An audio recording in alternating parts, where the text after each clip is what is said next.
நம்ம சேனல் தொடர்ந்தப்பல நீங்கள் வீடியோக்களை பார்க்க நினச்சிங்கன்னா இதுவரை நம்ம சேனலை சப்ஸ்கிரைப் பண்ணுங்கள் கீழே பெல் சிம்பல் இருக்கும் அதையும் கிளிக் பண்ணிங்க. சரி வாங்க நம்ம வீடியோக்குள்ளே போகலாம். வணக்கம் நண்பர்களே. கேரளா மாநிலம் திருவனந்தபுரம் பகுதியை சேர்ந்த ஒரு பெயர் தான் மாதவன். அவர் ஒரு லாரி ஓட்டுநராக கிட்டத்தட்ட 15 வருஷமாக வேலை செஞ்சுக்கிட்டு இருக்கார். மகளுக்கெல்லாம் திருமணம் செஞ்சு கொடுத்துட்டாரு. இவரும் தனியாக தான் வாழ்ந்துக்கிட்டு இருக்கார். தன்னுடைய ஒரே ஒரு மகனுக்காக இப்போவும் அயராத உழைச்சிக்கிட்டு இருக்கார். மகனும் ஒரு வேலையில் தான் இருக்கார். படித்து முடிச்சுட்டு ஆனாலும் தான் சொந்த உழைப்பை விடக்கூடாதுன்னு சொல்லிட்டு சொந்தமாக ஒரு லாரியை வச்சு எல்லாம் ஆல் இந்தியா ஓவர் பர்மிட் வாங்கி எல்லா ஸ்டேட்டுக்கும் போயிட்டு வருவார். இதே தான் அவருடைய வேலையே. ஒரு நாள் லோடு எடுத்துக்கிட்டு நம்ம தமிழ்நாட்டுக்கு வரலாம்னு அப்படின்னு சொல்லிட்டு வராரு. பாலக்கடையை கிராஸ் பண்ணார். பாலக்கடையை கிராஸ் பண்ணும்போது நள்ளிரவு ஒரு 11 மணிக்கு மேலே 12 மணிக்குள்ளே இருக்கும்.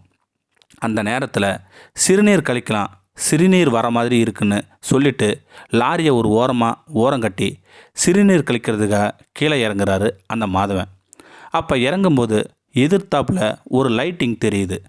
அந்த லைட்டிங் பிளிங்க் ஆகிக்கிட்டே இருக்கும்போது பார்த்தா கார் ரிப்பேராக நிற்கிது. அதுக்கு பக்கத்துலேயே 2 பொண்ணுங்க சைடில் நின்றுக்கிட்டு தவிச்சுக்கிட்டு இருக்காங்க. இந்த சைடில் ஏதாவது லாரி கீரி வந்துச்சுனாலோ இல்லை ஆட்டோக்கிட்ட ஏதாச்சும் வந்துச்சுனாலோ அப்படி இல்லாட்டி கார் கீரி ஏதாவது வந்துச்சுனாலோ வழிமறித்து போகணும். இந்த இடத்துல இந்த நேரத்தில் நிற்கக்கூடாதுன்னு சொல்லிட்டு அதுவும் பயத்தோடு நின்றுக்கிட்டு இருக்காங்க அந்த 2 பொண்ணுங்களும். இந்த சமயத்தில் இந்த மாதவன் என்ன பண்ணார்னா, என்னாச்சுமா, எதுக்காக இந்த ஓரமாக நிற்கிறீங்க? கார் ரிப்பேர் மாதிரி தெரியுது, ஏதாவது ஹெல்ப் வேணுமா அப்படின்னு சொல்லி கேட்குறாங்க அந்த மாதவன். அப்படி கேட்கும்போது இவங்க 2 பேருமே மௌனமாக இருக்காங்க. உடனே இவர் புரிஞ்சுக்கிட்டாரு, நம்மளை பார்த்துட்டு இந்த 2 பொண்ணுங்குமே இவங்க பயப்படுறாங்களாட்டுக்கு. அதனால் நம்ம இன்னும் கொஞ்சம் கேஷுவலாக பேசி பார்க்கணும். அம்மா, என்னை பார்த்து எல்லாம் பயப்படாதீங்கம்மா, நான் அந்த அளவுக்கு எல்லாம் ஒர்த்து இல்லைம்மா அப்படின்னு சொல்கிறாரு அந்த மாதவன். சரி, என்னாச்சுமா? கார் ரிப்பேர் தானே?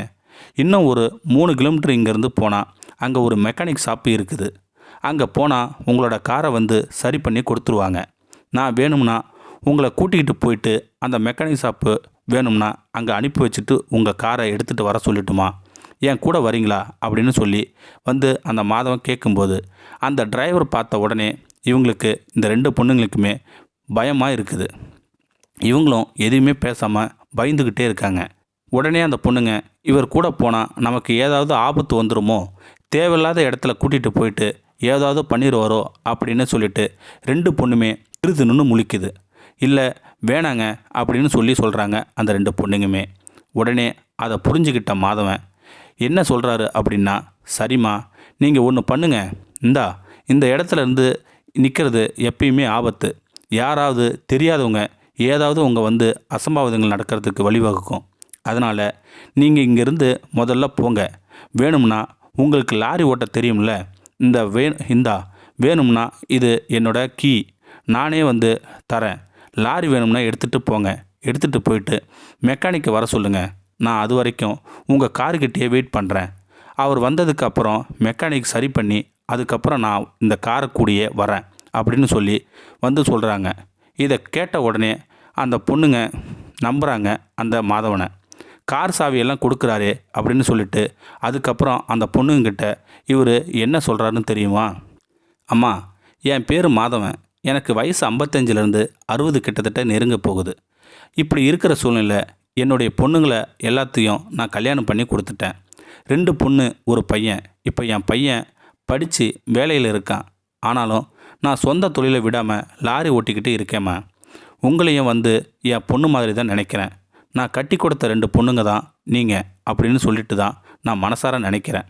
அதனாலையும் தயவு செஞ்சு என்னை தப்பாக எதுவும் நினைக்காதீங்க. உங்களோட நலனுக்காக தான் உங்களை நான் சொல்கிறேன். நான் இங்கே விட்டுட்டு உங்களை போயிட்டுனா ஏதாவது உங்களுக்கு அசம்பாவிதம் நடந்துச்சுன்னா என் மனசு ரொம்ப கஷ்டப்படும். என் மனசும் உறுத்திக்கிட்டே இருக்குமா. அதனால தான் இந்த நேரத்தில் உங்களுக்கு நான் இப்படி அட்வைஸ் பண்ணிக்கிட்டு இருக்கேன். தயவு செஞ்சு என் கூட வாங்க. கண்டிப்பாக உங்களை நான் எதுவும் பண்ண மாட்டேன். எங்கே போயும் கொண்டு விட மாட்டேன் அப்படின்னு சொல்கிறாரு அந்த மாதவன். உடனே இந்த 2 பொண்ணுங்களுக்குமே கண் கலங்கி போயிட்டாங்க. சரிங்க அப்படின்னு சொல்லிட்டு மேலே ஏறி தன்னுடைய அப்பா அம்மா நினச்சிக்கிட்டு அந்த லாரியில் ஏறி போகிறாங்க அந்த 2 பொண்ணுங்குமே. அதுக்கப்புறம் அங்கே போனதுக்கப்புறம் அதே மாதிரி மெக்கானிக் ஷாப் வருது. மெக்கானிக்கிட்ட 3 கிலோமீட்டருக்கு அந்தாண்ட ஒரு கார் ஒன்று ரிப்பராக ஆகிருக்கு. அந்த கார் செவேடு இது, கொஞ்சம் ரிப்பேர் பண்ணி எடுத்துகிட்டு வாங்க அப்படின்னு சொல்லி கூடவே இருந்து அந்த கார் ரிப்பேர் பண்ணி வந்ததுக்கப்புறம் அந்த காருக்கான ரிப்பேருக்கான காசையும் அவங்கக்கிட்ட இருந்து அவங்க வாங்கி கொடுத்துட்டு அதுக்கப்புறம் அந்த பொண்ணுங்களை அங்கேருந்து காரில் டிரைவ் பண்ண சொல்லி அனுப்பி வச்சு விடுறாரு அந்த மாதவன். இதுக்கப்புறம் அந்த டிரைவரு ஏறி அங்கேருந்து வராரு. இதிலிருந்து நீங்கள் என்ன தெரிஞ்சுக்கிட்டீங்கன்னா, மாதவன்கிட்ட அதிகமாக மனிதாபிமானம் அதிகமாகவே இருக்குது. இந்த சம்பவத்தின் மூலமாகவே நீங்களும் வழியில் யாராவது தெரியாத இடத்துல தெரியாத நேரத்தில் உதவி பண்ணுங்கன்னு சொல்லி கேட்கும்போது கண்டிப்பாக நீங்கள் செஞ்சீங்க அப்படின்னா அந்த உதவி உங்களுக்கு பிற்காலத்தில் எப்படி வேண்டும்னாலும் உதவி வரலாம். இந்த வீடியோ பிடிச்சிருந்தால் லைக் பண்ணுங்கள், ஷேர் பண்ணுங்கள், கமெண்ட் பண்ணுங்கள். கூடிய நம்மளோட சேனலை சப்ஸ்கிரைப் பண்ணுங்கள். கீழே பெல் சிம்பல் இருக்கும், அதையும் கிளிக் பண்ணுங்கள். தேங்க்யூ ஃபார் வாட்சிங்.